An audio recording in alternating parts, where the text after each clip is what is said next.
from a temperature perspective, it helps moderate the extreme temperature swings that happen in that river between winter and summer. With respect to the environment, both aquatic environment, benthic environment, all benefit from the moderating effect of the temperature, and we have extensive studies that demonstrate that, and they have been reviewed and confirmed through Lake Simcoe Conservation Authority, who have made a similar presentation to their board and executive demonstrating their findings. The real impacts that we did see were non-environmental with respect to natural environment. They were the ones raised by the public with respect to the recreational uses. That said, we're happy to continue to look at all types of mitigation, as I mentioned, even up to including potentially future needing to cool or refrigerate the effluent during the couple of months in the winter, if there is ice in those months in that year, to ensure that we don't have the ice impact that is being forecast. And we will carry budget for that and implement that type of a solution in the future if and when warranted, and we'll work with the town, the Conservation Authority, and the Ministry to make those determinations as we move forward, and we'll document that in our environmental assessment report. I think I've covered most of the questions that were raised. If there's any that I've missed, please. I think there's some more coming still. Oh. Mr. Kotsopoulos, through you, Madam Mayor, you noted that you're seeking input on the subject of the ice rink, and I personally, as a councillor, can say that I think it's ill-conceived, and that is probably the most polite way I can put it at this point, and I don't speak for the rest of committee, but that's my opinion. As far as the cooling of the effluent, I think that is something that our residents would certainly leap upon. If that is something that you are considering, while there have been concerns from individual residents in a particular neighborhood about their personal properties, I think the concerns about the warm effluent being put into the river are not just shared by those of the people who live in River Drive Park, but of everybody who lives in East Gwillimbury and beyond, I would imagine. The reality is that this is Canada, and this is a river, and people expect that there's going to be ice. And what is going to happen when a human impact, such as several million liters of treated effluent is put in, warm water is put into a cold river? What is the environmental impact? What is the long-term effect? If there is a way to capture the energy from the plant, to use that energy to cool the effluent in those winter months, to ensure that the environmental and the temperature impact in the river is mitigated, then I think that is something that residents need to hear about, and that's something that you need to be committing to and promising our residents about. During the process, I think every single member of council has been attending the public meetings and has been listening, and I know that residents want to know what council thinks of this project, and I know that we have the same questions they do, and that's why we've been attending those meetings, is because we've been listening.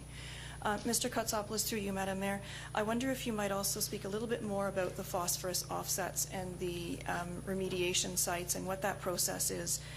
You say that discharging the water will improve the watershed and improve the Simcoe Basin, and yet you still need some phosphorus offsets. What sorts of things are you going to be doing to these stormwater management ponds that will allow them to suck out that much phosphorus, number one? And number two, if I may, could you please clarify the location of those stormwater management ponds? The report to Regional Council notes that there's one at the northeast corner of May Avenue and Dawnlands, which I think matches the north of Far and east of George location that you note. However, the report to Council, Regional Council, notes the west side of Leslie at Jennifer, which doesn't actually exist. I think you're meaning the east side of Leslie at Arthur Hall and Jesse, but be that as it may, your report to us today notes Oak Ridge Court, not Crescent, but I'm just wondering if you could clarify those locations and what sorts of things you're going to be doing to be able to offset that phosphorus load. Absolutely, through you, Madam Mayor. I think the first part of your question was to explain the phosphorus offsetting strategy, so I'll start there. Currently, the existing Holland Landing lagoons do not have advanced treatment. We're servicing about 4,200 people in the community of Holland Landing. The total phosphorus loading that is allowed on the Ministry of Environment Certificate of Approval that will be transferred to the new Water Reclamation Center ultimately has a loading limit. I think it can be seen.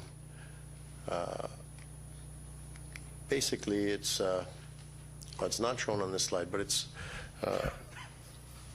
what it works out to is to service the ultimate growth, which may be more than 20 times the population that is there today. There would be 20 times the flow, or some factor such as that. Even with the most advanced technology that we have, the limit is so low today, not because the technology is low, but because there's only 4,000 people there. So when you go up to almost 90,000 people, then we have certainly a lot more flow to manage. And even with the best technologies available today, which these are worldwide, there would be approximately 100 kilograms per year maximum of additional phosphorus discharge from the new water reclamation facility. Now, the catchment area is bigger. It's not just the existing community of Holland Landing. It's the entire combined communities of Queensville, Holland Landing, and Sharon. So what the ministry has said is that because we are using the best technology available, and this will be the first plant in Ontario, the first municipal plant in Canada to use this technology for this purpose, we will be allowed to have the cap raised on the certificate of approval by the 100 on condition of and in exchange for removing not just the equivalent amount of phosphorus from other sources that contribute to the watershed, but between 2 and 4 times the incremental increase that we have. So the proposal, which is shown in this slide, is working with the Lake Simcoe Region Conservation Authority and the data they've assembled at all the stormwater management facilities in the watershed. We've looked at the existing facilities and or facilities that municipalities may have planned to address areas that require them. And what we found is that there are many existing facilities that don't provide quality treatment. They only attenuate the stormwater's flows during extreme regional storm or a wet weather event that is really there to control flooding. So these areas basically allow the water to drain to these ponds and pool there and basically flow out slowly over time after the storm has passed and thereby protect properties from flooding. What they don't do is improve the quality of that storm water. So in getting from where rain falls, which is everywhere, to those ponds, the rainwater runoff picks up contaminants from the ground, everything off the roads, everything off people's lawns, driveways, and those contaminants end up going into the pond and then out into the watershed. What we would do is we would install quality treatment in addition to the quantity treatment that exists already, and that quality treatment will filter out those types of contaminants and provide a superior level of treatment than exists today. By doing so, we will be able to measure and confirm the amount of phosphorus leaving and entering and leaving each of those storm ponds before and after the quality improvements are implemented, and that will be the basis for how the offsetting program works, multiplied by a factor of between 2 and 4 as determined by the ministry. So that is how the phosphorus offsetting strategy will reduce loading in the watershed, and specifically in the East Holland River as the receiver, where this is the only project that we're aware of that will have this dramatic effect on benefiting the East Holland River with respect to reducing phosphorus in this sub-watershed. I'm hoping that might provide better details to clarify how we're going to proceed with this work. Perhaps if you could explain a little bit, I understand the strategy, but if you could explain perhaps in a little bit more technical terms, are you installing filtration systems at our stormwater management or at these stormwater management ponds? What are you doing to treat quality as opposed to just quantity? Excellent question, and I'll try not to get into too many technical weeds, but certainly there are different strategies that can be employed at different facilities. Everything from sand filters to grit separator structures that basically spin the water and separate the solids from the water. There is a series of different things that we could do with respect to new approaches that the Lake Simcoe Region Conservation Authority has been seeing in other parts of the U.S. and has been trying in the Lake Simcoe watershed successfully. So we will have full details showing at each specific pond what type of treatment would be applied to achieve these quality benefits. It's not standard at any one location. And there would be a menu of things that the technical team can pick from to suit the specific needs of the specific location, depending on capacity, depending on other site-specific attributes that may be there. So I'm hoping that maybe provides a bit more clarity. I know it's not definitive with drawings for everyone because this list is still being negotiated with the ministry. This is updated from what was in the report in terms of some of the ponds have changed because through additional work that we've undertaken to work through the detail, we've found that there may be better candidate sites and locations. So we've made some adjustments even from last month's report to the presentation today. And we will advise our regional council in June as well, as Madam Mayor had requested additional information be brought back, and we will be bringing back additional information in June to further answer some of the questions that were asked. If I may, Madam Mayor, I have one more. It's a little bit of a larger question, sort of an eagle-eye view, if you will. We've heard that this strategy, part of the reason for trying to find an innovative solution for Northern York Region has to do with intrabasin transfer and the idea of balancing your watersheds. And we've got some information or some information that the region is working on the Yonge Street Aquifer in trying to expand what sorts of groundwater is being removed. Presumably that is also going to be put back into the ground. What is the balance between the two watersheds? Your project talks about going down the YDSS and hooking in there, so there will be some there, and there'll be some going north. What is the watershed going to balance, or is there still going to be an imbalance according to your current calculations? Through you, Madam Mayor. The easy answer to that, and I'll go at it in two parts because you've asked about the interim strategy and the ultimate strategy. So I can tell you a few years back the region undertook the required work to engage the Great Lakes. There is a Great Lakes Authority involving Ontario, Quebec, and several U.S. states that border onto the Great Lakes. We went through the process and received approval for interbasin transfer for planned growth as it existed at the time. So I can tell you that in the Lake Simcoe Basin, and that's everything north of Bloomington, York Region extracts about 40 million liters a day in groundwater for drinking water purposes. So the memo that was referenced before the presentation is referring to the study that you mentioned, which is basically looking at those existing wells that we have throughout Newmarket, Aurora, East Gwillimbury. We rely on them for drinking water for our residents and businesses that are here today. And what we're finding is some of those wells are starting to underperform, and we're not able to get our full permitted yield from those wells that we used to be able to get.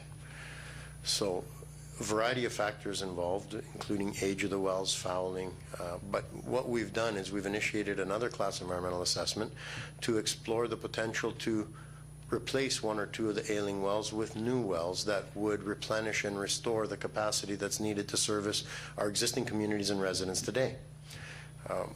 And what came before this committee and was deferred to this meeting was a request for a noise bylaw exemption, because to further pursue the wells, we have located and developed 2 test wells in the town, and we need to run a 24-hour pump test and basically determine how much water can we get as a yield out of these test well locations. To do that, we need to run a generator to power the pump, and it needs to run 24 hours continuously. So that was the request for the noise bylaw exemption. And really, we need to do that to ensure that we have continued stable water supply for our existing residents here today. You know, if we continue to lose capacity in our wells over time, we may be faced with, you know, watering restrictions in summer months until we do reinstate that capacity that we're permitted to take. We don't want to do that, and hopefully delivery of this project will be in place before those types of impacts would be noted. But there is a real need to further reinstate that water supply. That said, back to interbasin transfer, in the ultimate servicing scenario, although we do have approval for transfer of up to 40 million liters a day, because YDSS is servicing Aurora Newmarket, the water now is going south, and the interim strategy will continue to send the flows south. So we are transferring, but we have approval to do that transfer. The one beauty of the Upper York Sewage Solutions project is it restores a water balance. If we're able to treat 40 million liters a day at the new water reclamation center, and that water is discharged in the Lake Simcoe Basin, then in effect it restores the balance, even though we have permitted approval to have that imbalance, because it's historic, it's been ongoing for decades. That is one advantage of the Upper York preferred solution and a preferred hybrid servicing concept, which is that the water balance would be restored.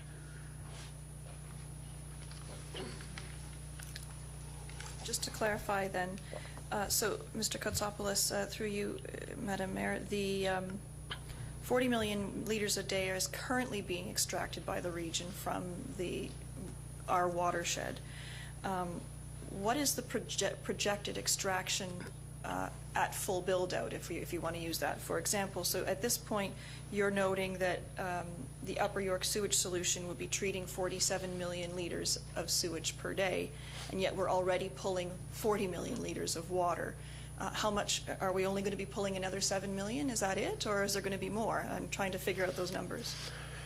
Through you, Madam Mayor, the straightforward answer to that is that although the Upper York Sewage Solutions needs to find servicing for 47 million liters per day, it is a hybrid solution. Some of the flows will continue through the existing YDSS. The total capacity of the Water Reclamation Center is envisioned to be 40 million liters a day. Now, you are correct in understanding that with the growth that will generate those flows, additional water consumption will be needed.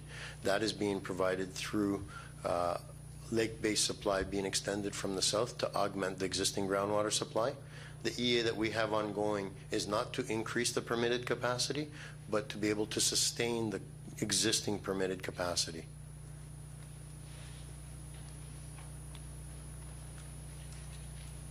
Councillor Morton, you had a question or a comment based on Councillor Roy DeClemente's. Yes, and this goes back to Councillor Roy DeClemente asked about the operating costs on the ice rink, which led me to thinking that I know the community of Mount Albert floods an area over there every winter for skating rink, and I picked up on what Mr. Kostopoulos said about minimal costs. There is a lot more maintenance that could lead to a lot higher than just minimal costs. I mean, the flooding has to be done every night, and it can't just be done at certain times. This could lead to request for lights over there. We have the opportunity to be able to use lights if we so need.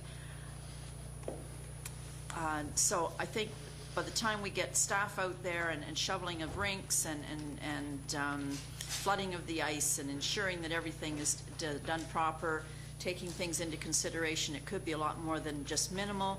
And I know that you probably can't answer this question right now, but I would like you to keep track of it. Would the region be willing to subsidize the increase in the operating costs for our municipality?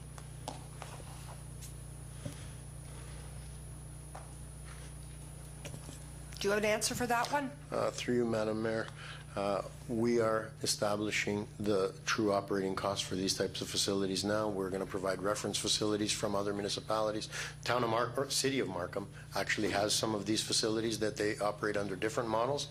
As part of what we would provide, we would provide something that would have a competent surface, boards. I think it was we got a few quotes from different manufacturers that provide these for municipalities. A tractor-pulled Zamboni to clean the ice and maintain it.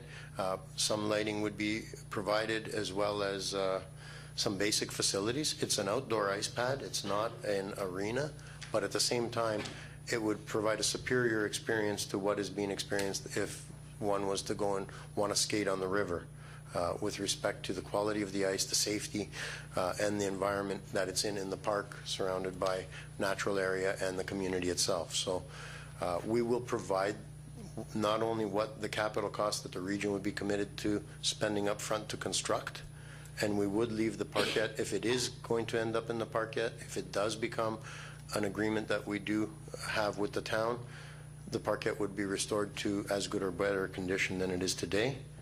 There would be no corners cut or expenses spared to ensure that we leave a positive legacy for that community in that parquet, if that is an acceptable solution. And we will look at the operating costs and the model of how the town plans to run it, and we'll have further discussions with the town in developing an agreement.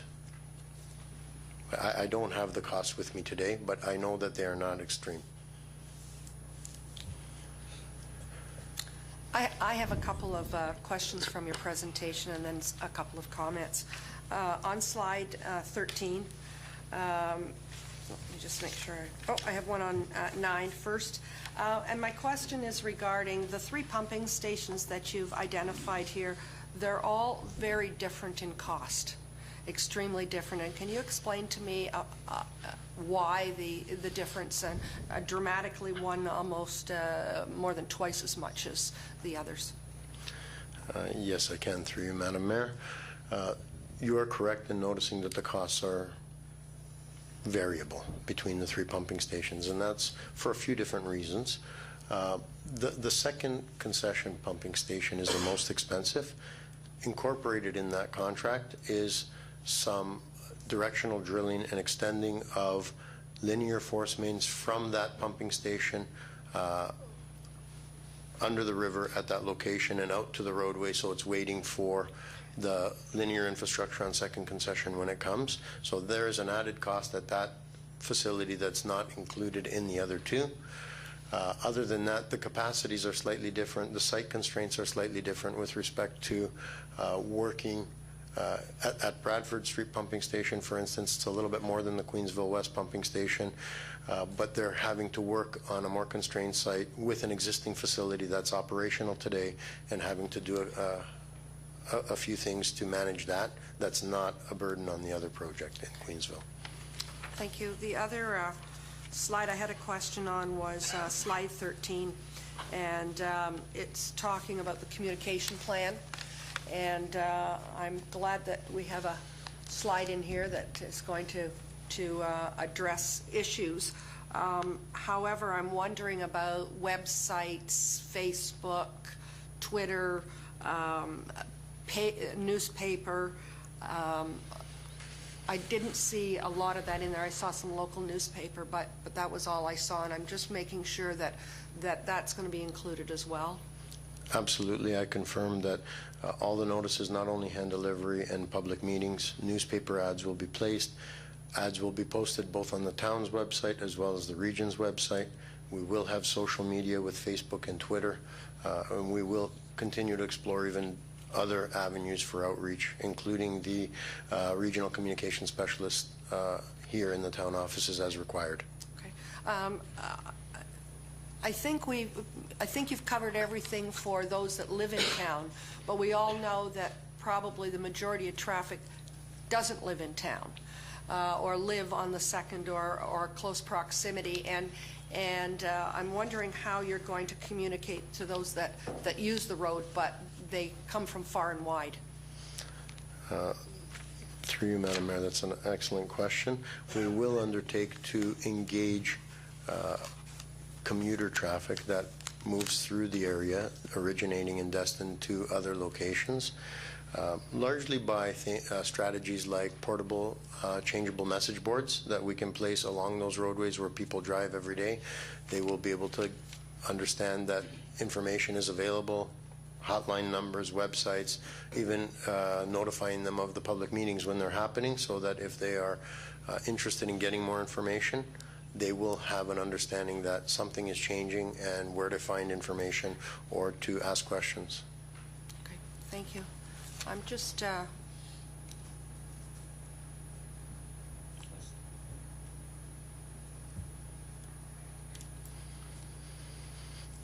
go ahead. Yes, on presentation number 1, York-Durham sewage system, there is an elevated water tower. And I've checked through this. Can you tell me how many residents that elevated water tower will now serve? And in which municipalities will that water be pumped to? Through you, Madam Mayor, I will provide a general answer to this question, but I will also endeavor to provide detailed information should Councillor Johnston request it, that specifically outlines the pressure district area's boundaries being serviced, as the regional water system is managed through specific pressure districts. They do not respect municipal boundaries. As water is moved between municipalities to service, it's largely governed by elevation of the land and the required pressure that's needed to service homes in each of those bands of elevation of land. So I can tell you that this elevated tower that is being provided there will provide water to service these 3 communities. It is connected. There is a water main on Leslie Street. It will be connected to the existing system that is also joined with the town of Newmarket, and the pressure districts overlap. Town staff are aware of the service areas and the pressure districts. It will enable removal of the Sharon tank. So definitely East Gwillimbury, in terms of Queensville, Holland Landing, and Sharon, serviced areas will be serviced from this elevated tank. But if you're asking me whether or not water in that tank may be pushed through a water main and also service some areas in the town of Newmarket, likely so, as we also have towers in Newmarket that will push water into East Gwillimbury and service residents across municipal boundaries. So that's a general answer, but it is intended to service the growth in Queensville, Holland Landing, Sharon. That is the driving reason why this elevated tank was built. The new growth requires it.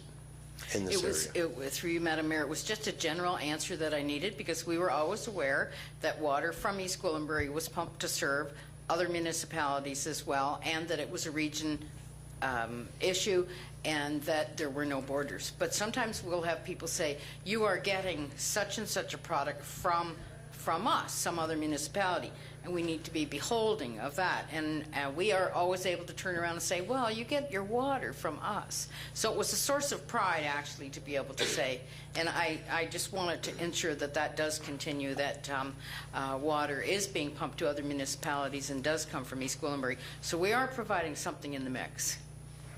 Yes, the other question I had, and this is on item 1, Madam Mayor, again, still item 1.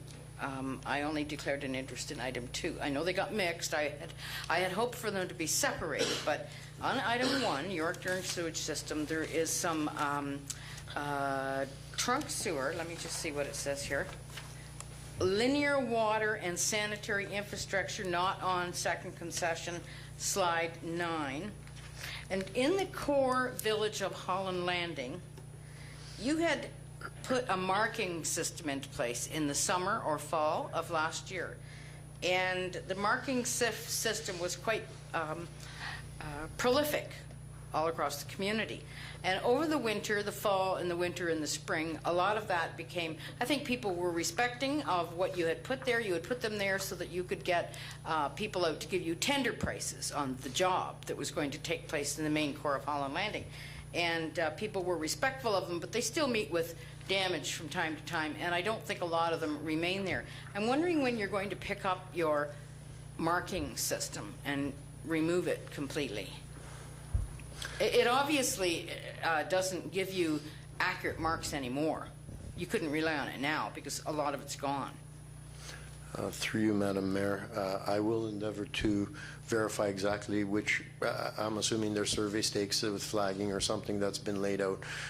The 3 pumping stations would not need the marking system beyond the limits of those projects themselves, which are really not on the road. However, in Holland Landing, there may have been some survey markers placed for additional geotechnical investigations or other types of engineering work that would precede construction. And if those markers remain, we will verify for how long they need to be there and when they can be removed, and we will advise your staff of that. And could you advise the public on that as well? Because it was one of the most asked questions for many months, and now people have just gotten so used to seeing it, they don't bother asking anymore. But it's as if a waste, it's as if there's been some waste left over that nobody bothered to come and pick up. So they need to know if they need to remain, and I think it would be a good connection point with residents in your communication program. I will endeavor to get back to the town as soon as possible. Thank and you. If they can be removed, they'll be cleaned up right away. Thank you, Madam Mayor. Thank you very much. I know that you've been working on this since 2008, but for us, it's been just 2 years now, and it has moved very rapidly, and there's been a concentration of many meetings. I think I'm up to about 33 or 34, and I know other members of council may in fact have a few more than I do. I think our community has been given a lot of opportunity to learn about it. I think that our community has realized the social responsibility that we have in East Gwillimbury to look after our own sewage, and I'm not sure when we started that was a fact at that point. I do believe that the reverse osmosis and the technical end of what you're looking at, for the most part, people are confident. I'm not going to say comfortable, but confident that it is cutting edge and that it is going to treat the water in such a fashion that I won't say put a glass under and drink it at the end, but it's certainly much clearer than what's been going on. And for us, with a lagoon system that is way over its best before date, it's exciting to be able to deal with something else and get that decommissioned at the end of the day. I know when we first started to talk about this, in one of the first meetings, people came to me and were really excited about the reclamation, reclaimed water, and even the fact of having some kind of a location that would be a center of excellence and that people could come and see that. And I've not heard much about that. I know you've been working on other things, but I don't want that lost, so I want to make a note of that today, that I think that's extremely important, no matter where it goes and how the outfall is, that if we are going to be the best, and I think people believe that this is cutting edge, then we need to tout that in a big way. I'm heartened by your discussion about dealing with the water temperature issue and a couple of the other items, but I'm still not sure that we're there yet. And I think you've indicated that yourself.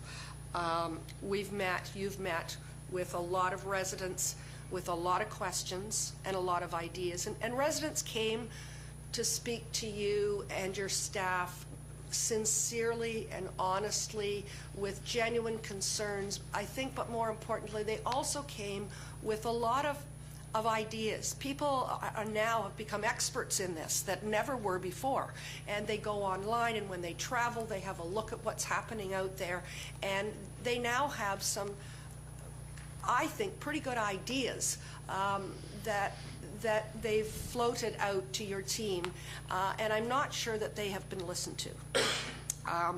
There's an awful lot of discussion about the innovative water reclamation, and we haven't really heard anything about innovative water reclamation yet. I know that part of the difficulty is if we put all the water into the river, then we're talking about the discussions about the quantity and the quality and the temperature of it. But the end result is, if we had a good reclamation center that reclaimed that and put it somewhere else, then that certainly would mitigate the problems regardless of where the outfall goes. So I would encourage you to go back and take a real good look at even the idea of a third pipe that could be used for, I guess, as simple as irrigation, as simple as fire hydrants, toilet use. I think that if we're going to be truly innovative, let's really show people that we really are, and that one seems to have been parked somewhere along the way, and I expect that, as you said, you're not finished, so that's one that's going to come up. There were some other really terrific ideas, and I'm not sure that they have been heard. The recovery of the heat from the water. We have a new fire hall going into Queensville. We have a new community center going into Queensville. Is there a possibility of reclaiming that heat? And so when it gets to, we're talking about chilling the water, but maybe there's a flip side of that, and using that energy in a more innovative way than just simply chilling the water.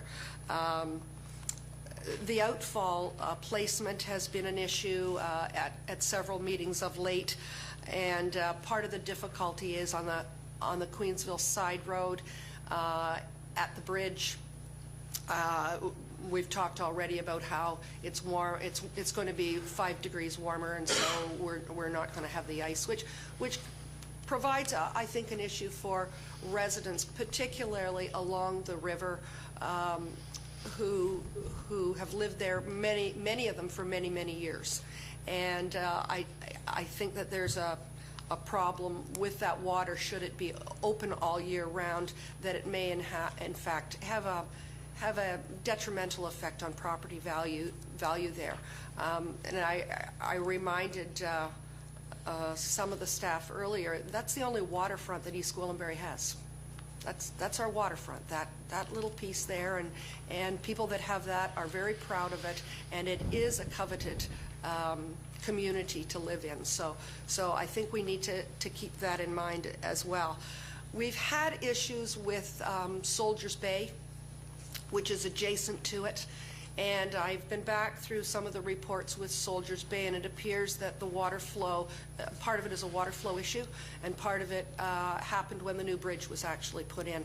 So I would hope that you could take a look at the water flow, if in fact the end result is that it goes into the river at that place, that in fact we take a look at trying to put it into Soldiers Bay and then funneling it out into the wider river, because it may in fact provide enough flow that the weeds that are flourishing very well there right now, it may move it along if there's a lot of good flow with the river. The other questions that I had, and these are not all my own, I must say. These are ones that I hear in the community on a regular basis. Since the Bradford bypass routing has already been sketched out, and we can look at any map at the town or at the region and see a swath that's moving across fairly close to where your proposed location of the site is. Is there any possibility of using that routing? It's going to be disturbed, whether it's now or later. I know that the land has been purchased and MOT has it. So the idea of not wanting to disturb the landscape, it's going to be disturbed anyway. So I send that back to you to take a look at it as an option. As well, because it would certainly make a difference both with the water at the Queensville side road at the bridge and going through some residential area, etc. I think that's all that I had.